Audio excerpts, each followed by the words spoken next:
Good morning, everybody. Good morning, and welcome to First Unitarian Church. Welcome, familiar faces. Welcome, new visitors. Welcome to this liberal religious congregation where we believe that we need not think alike to love alike. Welcome, atheists and theists and everyone in between. Welcome with your unique loves and identities. Welcome all humans. And since we're having church on Zoom, we welcome your furry and feathered friends too. We're glad you're here. As we get rolling this morning, I have a few announcements. First of all, I'm Angela Herrera, the senior minister of this congregation.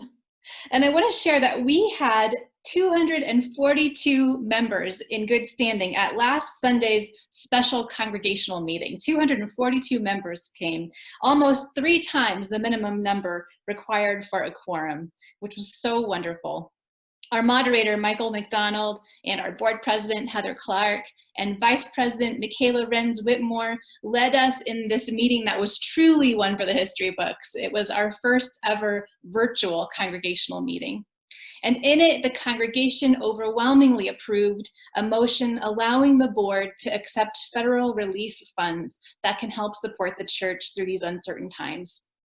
And all who voted decided unanimously also to ordain our former ministerial resident, Dan Lilly. The date for Dan's ordination ceremony is to be decided. We will work with Dan on that. Speaking of people who have worked as ministerial interns, I want to point out that Jane Davis's internship with us will soon be coming to an end. I can't believe it's already been 2 years.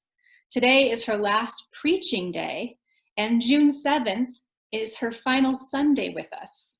We're going to include a special ritual that day to honor all that she has brought in her ministry at First Unitarian and to say goodbye and to thank her. So I hope you can make it on that day, June 7th. Finally, I'm here this morning with Jane. Our associate minister, Bob LaValle, and our music director, Susan Peck, are on vacation today, or staycation, you know. With Bob away, that means we have a new DJ working behind the scenes to play the pre-recorded parts and to move the speaker spotlight around. Arnie Golared has been training for this moment, and he has DJ'd a couple of our short Vespers services on Wednesdays. Arnie, will you give us a quick wave? There he is. Nice hat, Arnie. You might recognize him from social justice auctions of the past. So let's all cheer him on as he makes the leap to Sunday morning. It takes courage to do such a big job, and I'm so thankful for all of our volunteers this morning. I want to mention also that Chris Paul and Cy Schuster are helping behind the scenes, and you'll see them posting some links in the chat box during the service. Those are okay to click on, and as always, we encourage you not to click on any links that are not posted there by service leaders that we tell you about. Let's join together in the chalice lighting now. Our words for the chalice lighting are from Singing the Living Tradition. Remember this. It's reading number 416 by Robert French Levins. Holy and beautiful is the custom which brings us together in the presence of the Most High, to face our ideals, to remember our loved ones in absence, to give thanks, to make confession, to offer forgiveness, to be enlightened and to be strengthened. Through this quiet hour breathes the worship of ages, the cathedral music of history. 3 unseen guests attend: faith, hope, and love. Let our hearts prepare them place.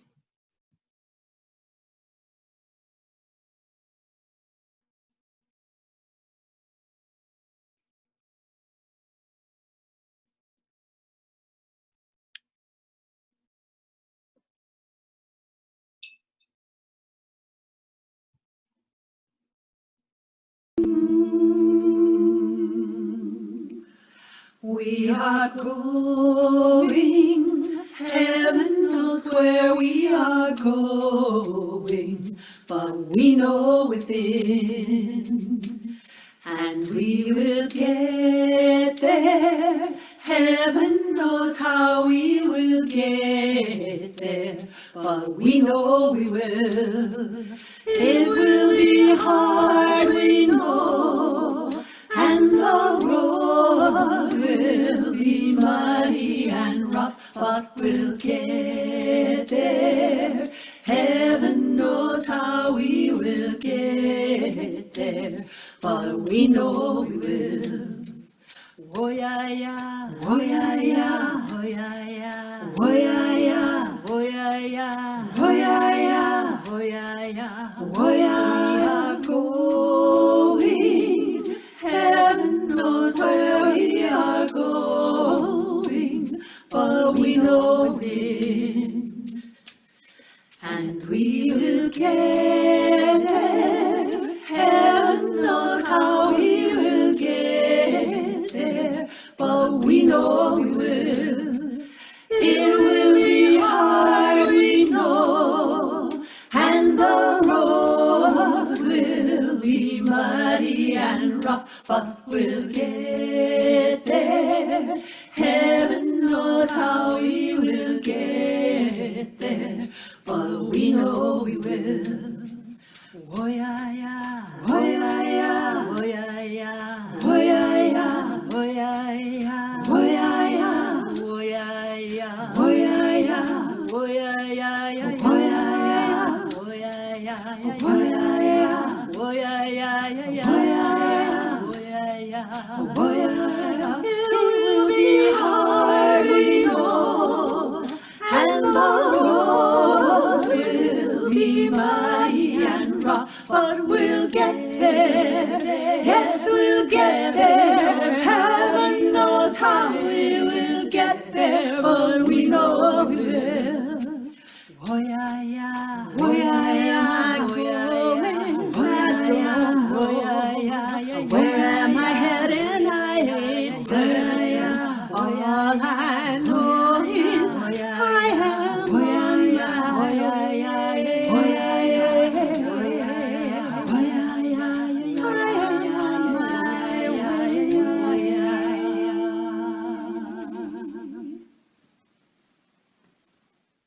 Hi, I'm Marla. I invite you to join me in Children's Affirmation. We are Unitarian Universals. We are people of faith with open minds, loving hearts, and helping hands.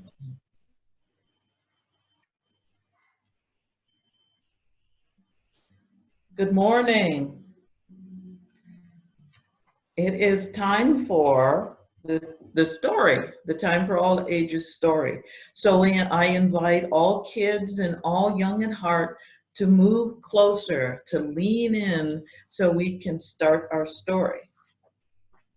But first, I want to introduce someone. This is a member of my family. He has never been present for a service before, but now on Zoom, he can be present. So he showed up.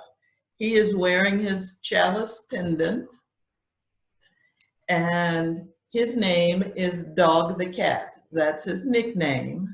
His real name is Albert. We call him Dog the Cat because he does some things that are usually considered to be more what a dog would do.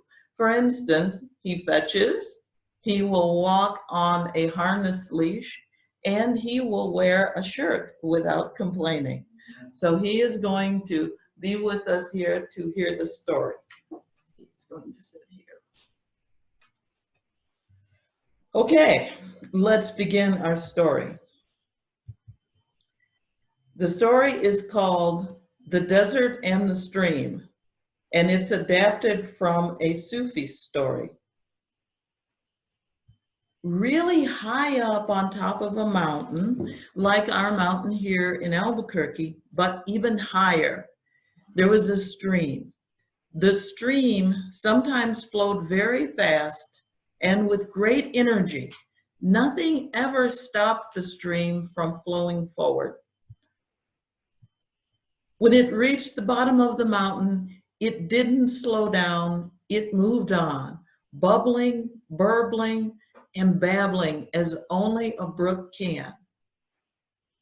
Many creatures drank from the stream, dragonflies and squirrels, bees and deer and bats, and even cats much larger than dog hair. The stream felt like it was very powerful and strong, and it thought it flowed on forever. The stream couldn't remember how it was born and couldn't imagine itself ending. Way down its path, the strength of the stream lessened. Its flow began to slow, and its cleansing power and attractiveness to the animals began to diminish. It means there were a lot fewer animals there. The stream had flowed past the trees and the mountains that it was used to. Now, the earth it traveled on seemed to have become very dry and sandy. It could feel a great heat burning its back. It could feel itself getting smaller. Where do you think the stream was? What kind of place is hot and dry and sandy? Yeah, the stream was flowing into a desert. What is happening? The stream asked. What is this vast sea of sand? Why can't I cross it? I must move forward or I will end here. The desert answered in a kind but strong voice. Just as the sky has the earth, so too do you have your opposite. You are water. I am the desert. We cannot be in the same place. The stream was very unhappy, but it refused to give up. Calling on all its strength, it surged forward from behind, lurching further out into the desert floor than it ever had before. But the desert was vast and far more powerful. It wasn't long before the sun and the desert had eaten up all the stream's new waters. The stream could see no way out. It couldn't go backwards. It was a stream. It only knew how to flow forward. Just as it had almost given up, the stream noticed something. It noticed that the winds were stronger today and blowing stronger than they had been for weeks. And there was a dune way out in the distance that was losing some of its sand to the wind. The stream watched as the dust swirled into the sky.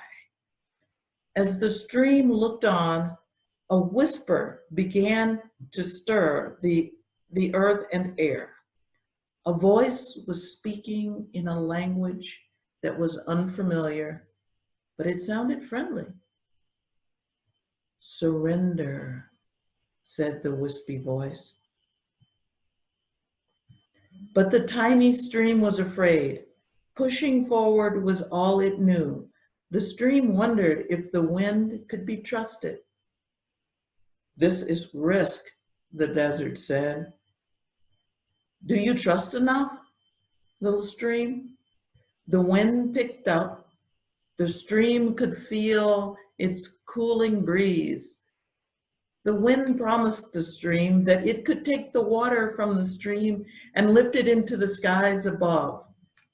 This seemed inviting to the stream, and the stream didn't want to end in the desert. The desert stirred restlessly, laughing a dry laugh, but the wind began to take droplets of the stream water into the sky. The wind said to the stream, there are lands far across the desert where I will drop you once again. There you will be a stream and flow once more. But what if I am not the same stream? How can I be sure? Said the stream. The wind said nothing. The stream trembled and shook, but it could hold on no longer. Finally, it let go. The stream evaporated into the air. The water droplets from the stream soared high above the high white sands. The stream eventually came to be released softly as rain on top of a distant mountain, where once again it began flowing. And here, in this new land, the stream finally began to understand what it really was and how it was meant to change and begin again in a new way. The end.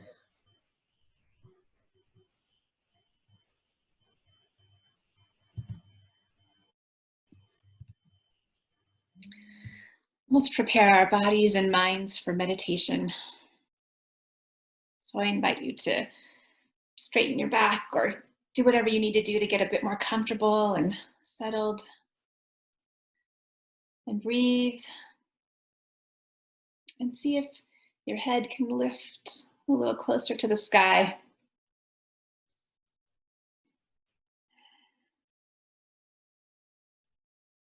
I have a guided meditation for you today. It's adapted from Meditation on the Elements by the Buddhist teacher Sayadaw Susila. Breathing in, I am aware of the earth element in my body. Breathing out, I see no separation. I am one with the earth. My mind turns to recognize and contemplate the elements that comprise my body. I see the earth element is the calcium in my bones, the iron in my blood, the protein in my muscles. All the solid matter in my body comes from the earth. There is no separation. My body is one manifestation of the earth. Breathing in, I am aware of the water element in my body. Breathing out, there is no separation. I am one with water. My attention now shifts to the liquid elements in my body, the saliva, tears, sweat, blood. All these parts of my body are part of the water that supports life. There is no separation. The body is just an aggregate of water. I am one with the water element. Breathing in, I am aware of the air element in my body. And breathing out, there is no separation. I am one with air. I feel my lungs filling with air as I breathe in. Even as my lungs empty, I am aware of air's presence in the oxygen being carried to every cell in my body. I see there is never a moment that air is not moving through me. The air I breathe is the same that all beings breathe, humans, plants, animals. I see no separation between me and the air. We are one. And breathing in, I am aware of the fire element in me. Breathing out, there is no separation. I am one with fire. I see the fire element in the heat in my body, the heat that my body creates through metabolism, digesting food and burning calories. I see all beings that consume and transform energy. I see that my body is animated by the energy of heat, the element of fire. There is no separation. I am one with fire. My attention returns to the sensations of my body, sitting or lying or standing right where I am. There is no longer a body here, but a manifestation of life, like a pile of sand or a whirlpool or a passing breeze or a flickering flame. The boundary between my skin and the rest of the world is gone. And yet there is nowhere in this moment that I am not present. I am one with life. How wonderful. when all four elements come together in the form of a living human body. The body experiences emotions, the mind experiences thoughts, and they both experience pleasure and pain. The body is a conventional truth, Sayalai Susila writes. The four elements are ultimate truths. Mindful of our inextricable connection with the ultimate, we continue with 2 minutes of silence.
I invite you now to share the joys and concerns and prayers that are in your heart this morning.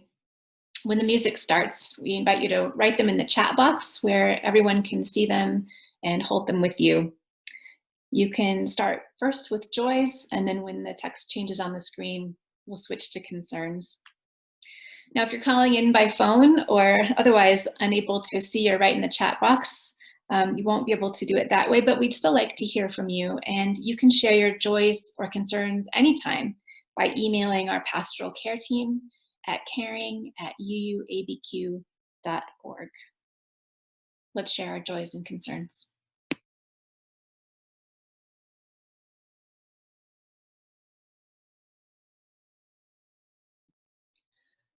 All of these we lift up to the great powers of healing and celebration and renewal that we call by many names. We lift up all of the joys for recovery and for healing experiences and for experiences that heal. For friends, human and otherwise, for community, for the wonderful ministry Jane has brought to us. And we lift up and celebrate with all of our graduates and their families, all of the graduates marking this amazing accomplishment with creative expressions of joy. We celebrate Jane Davis's own graduation as well. She graduated last Sunday with her Master of Divinity degree from Meadville Lombard Theological School.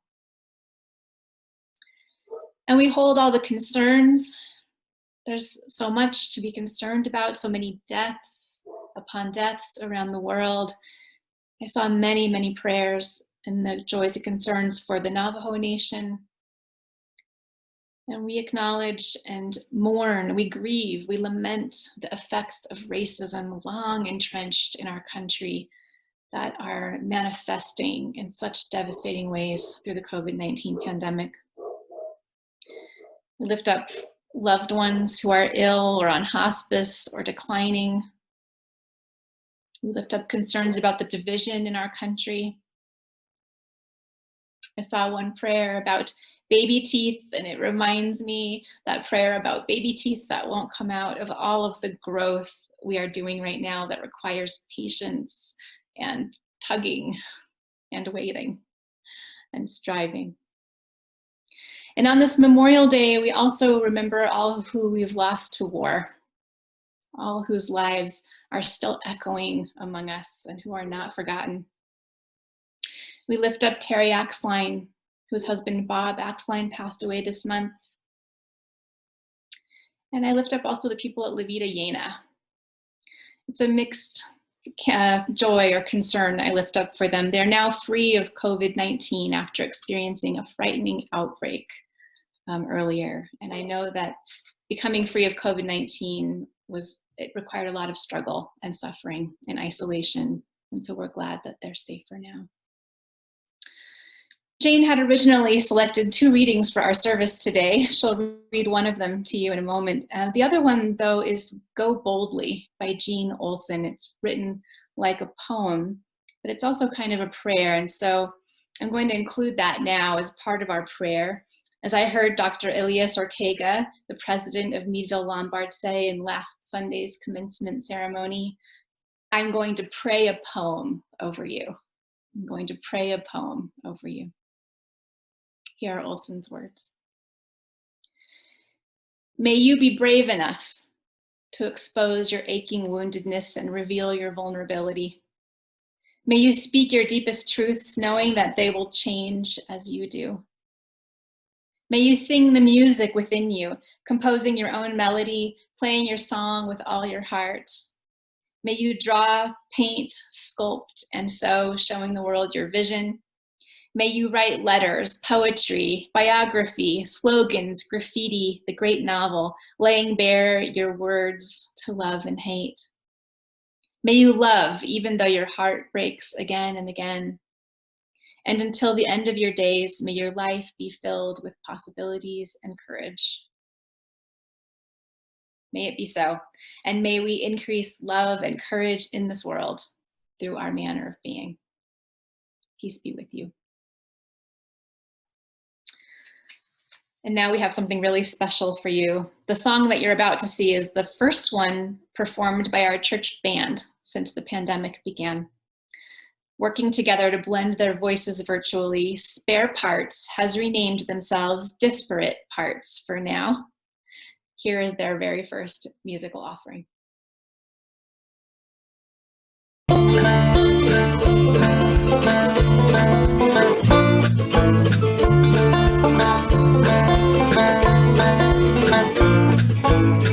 Baptize myself in the Rio Grande. I believe I was as I stepped onto dry land. Baptize myself in the Rio Grande. Let the water wash it all away. Driving along the lost highway, seeking peace of mind, looking out for what's to come. Can't imagine what I'll find. I'm scared to believe.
Today's reading is called We Are Whole by Beth Lefevre. We are whole, even in the broken places, even where it hurts. We are whole, even in the broken places, the places where fear impedes our full engagement with life, where self-doubt corrupts our self-love, where shame makes our faces hot and our souls cold. We are whole, even in those places where perfectionism blunts the joy of full immersion into person, place, activity, where good enough does not does not reside except in our silent longings, where our gaps must be fast filled with substance, accomplishment, or frenzied activity, lest they gape open and disgust. We are whole, where we would doubt our own goodness, richness, fullness, and depth, where we would doubt our own significance, our own profoundness. We are whole, even in our fragility, even where we feel fragmented, alone, insubstantial, insufficient. We are whole, even as we are in process, even as we stumble, even as we pick ourselves up again, for we are whole. We are whole.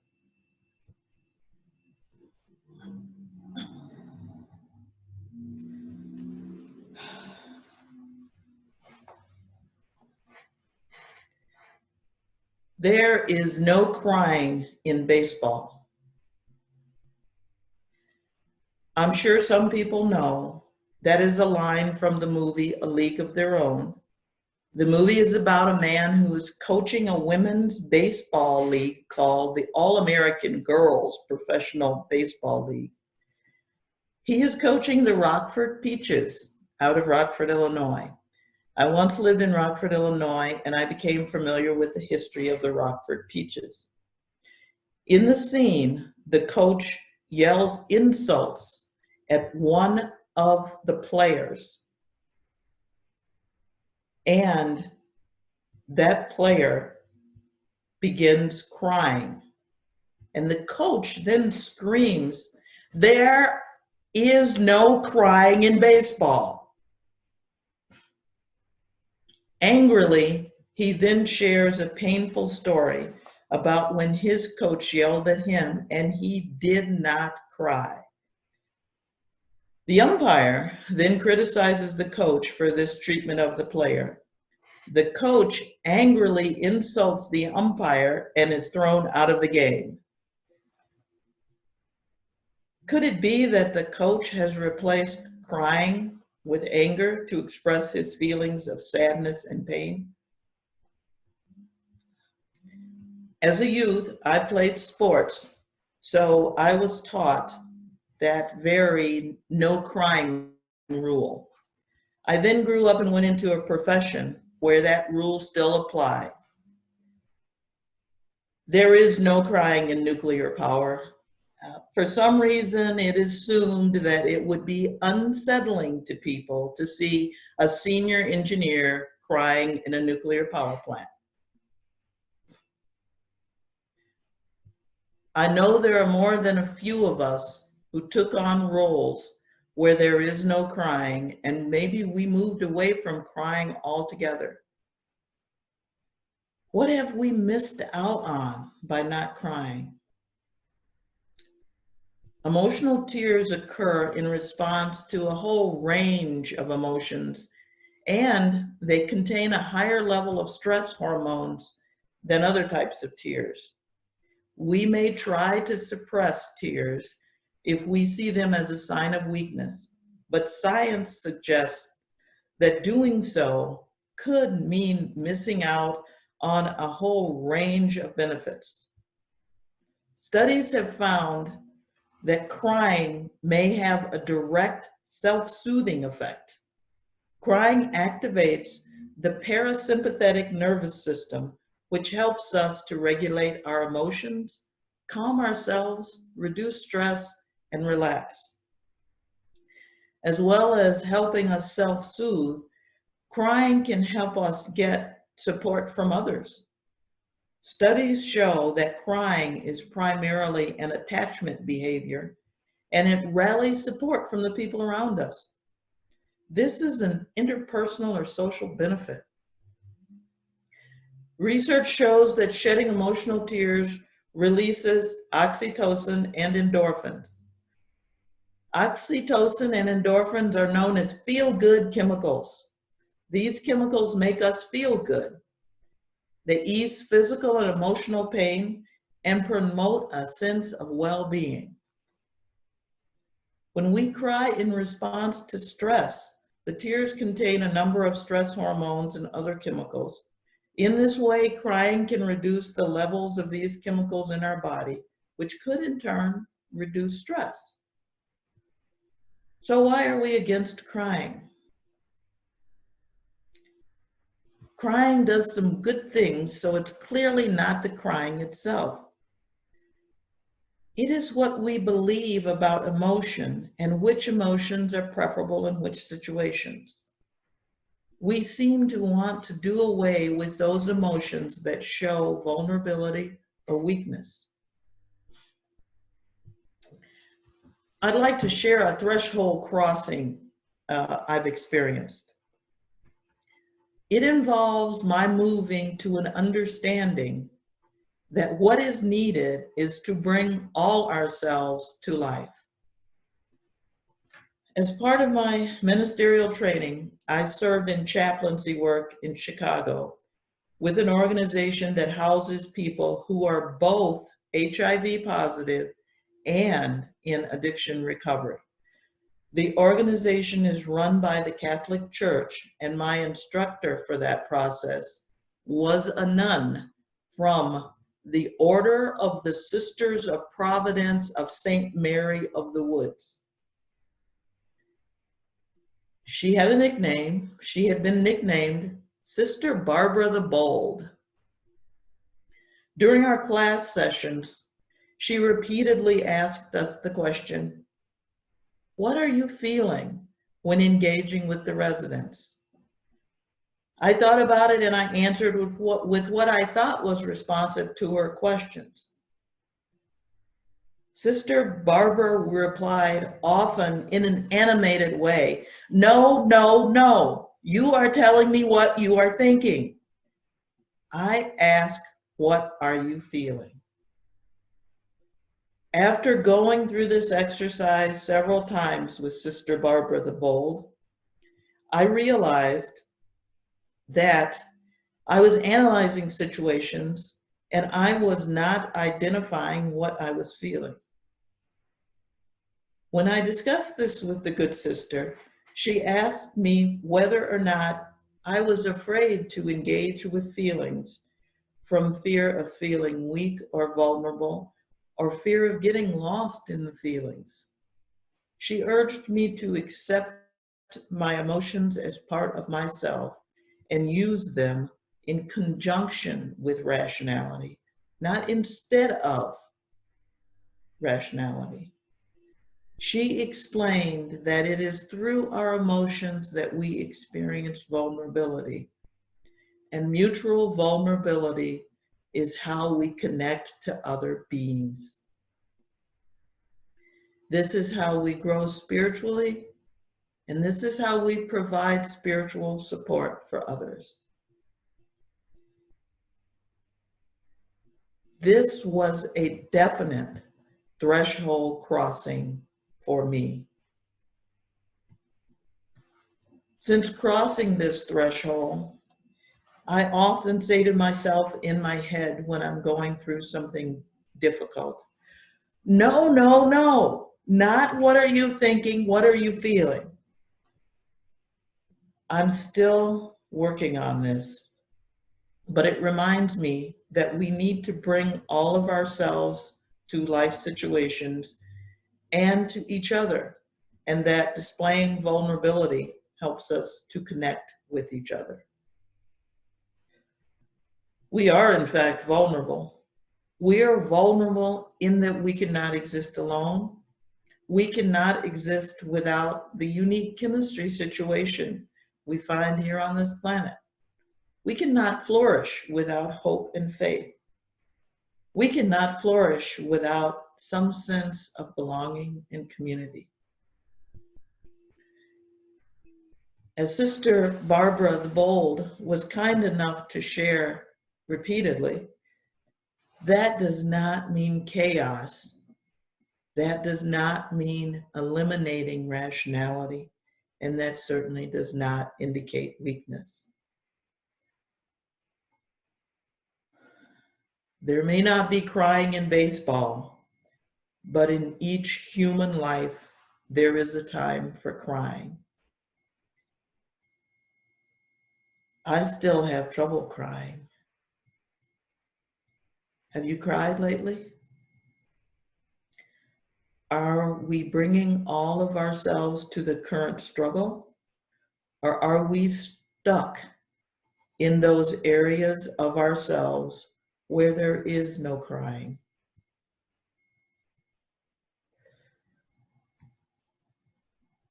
Are we stuck there? Are you thinking about it? No, no, no, not what are you thinking, what are you feeling? Are we bringing all of ourselves, including our emotions, to this current struggle? Or are we stuck in those areas of ourselves where there is no crying? Each week in services, we talk about the starting places for sharing our feelings. Among other things, we have a caring team, we have a recovery ministry, both in this congregation. We mention caring at uuabq.org, and we have recovery at uuabq.org.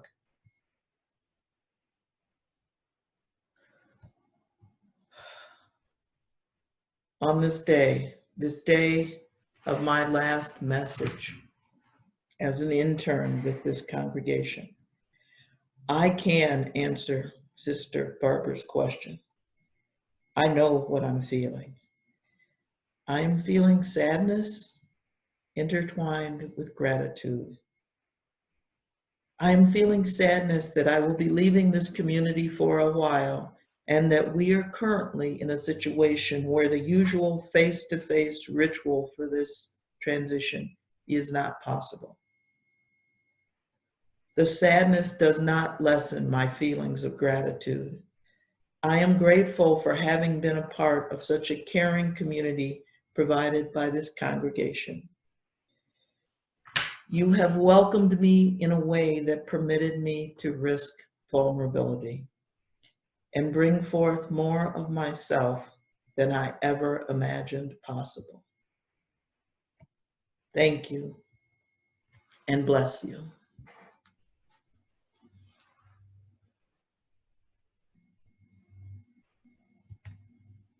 Oh,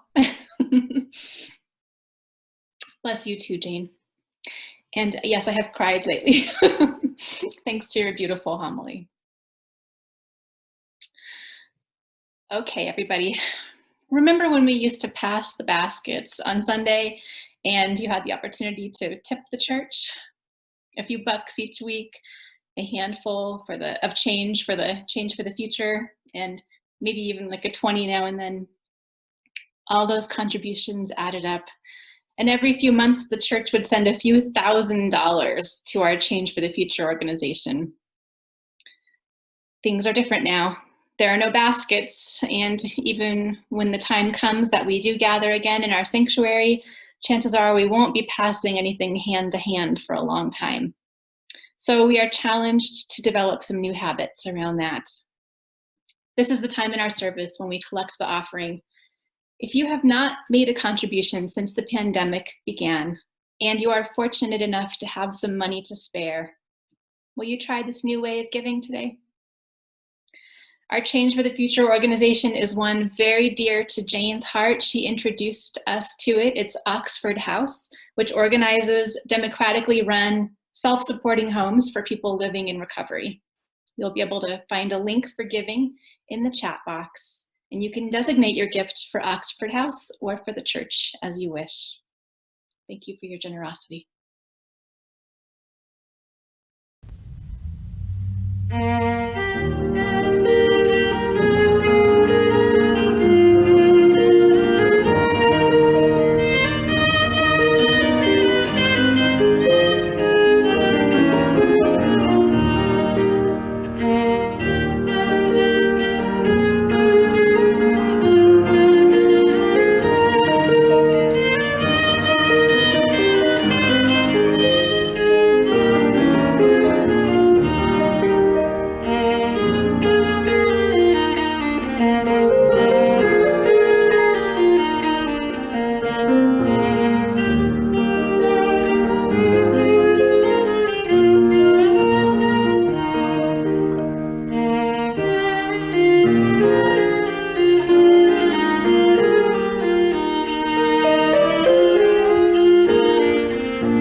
How wonderful. Oh my gosh. What is generously given is received with gratitude. Thank you on behalf of the congregation and on behalf of Oxford House. And now we are coming to the end of today's service. If you would like to join a small group conversation, just stay on the Zoom meeting and we'll create those at the end of the postlude. And I encourage you to start your conversations maybe by sharing with each other what resonated with you in today's service. Let's extinguish our chalices now. Traditionally, a chalice is a kind of cup or a vessel. And so it's fitting that we might close with these words from Ray Bradbury. We are cups, constantly and quietly being filled. The trick is knowing how to tip ourselves over and let the beautiful stuff out. We extinguish these chalices, but not the light. May that light flow from within us, and may love bless you and keep you until we're gathered again. Blessed be.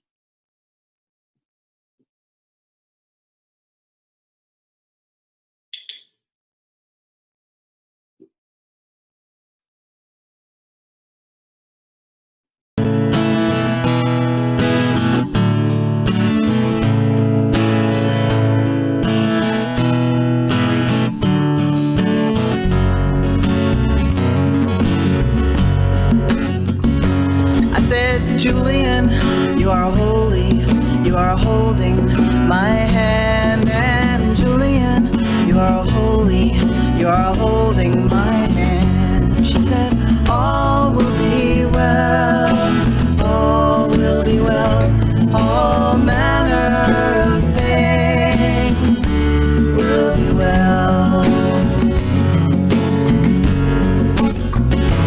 I said, Julian, do you not know about sorrow? And Julian, do you not know about pain? And I said, Julian, do you not know about hunger? And Julian, do you not know about shame? But she said, all will be well, all will be well, all manner of things will be well. I said, Julian, do you not know about loneliness? And Julian, do you not know about disease? And I said, Julian, do you not know about cruelty? I said, Julian, it's too much, it brought me to my knees. But she said, all will be well, all will be well, all manner of things will be well.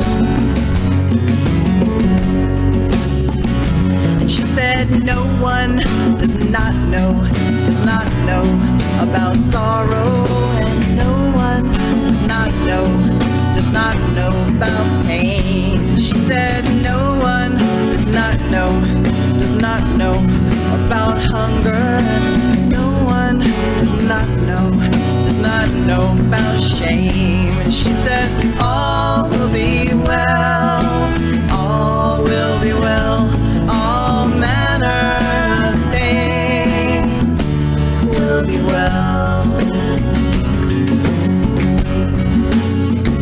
And she said, no one does not know about loneliness, and no one does not know about disease.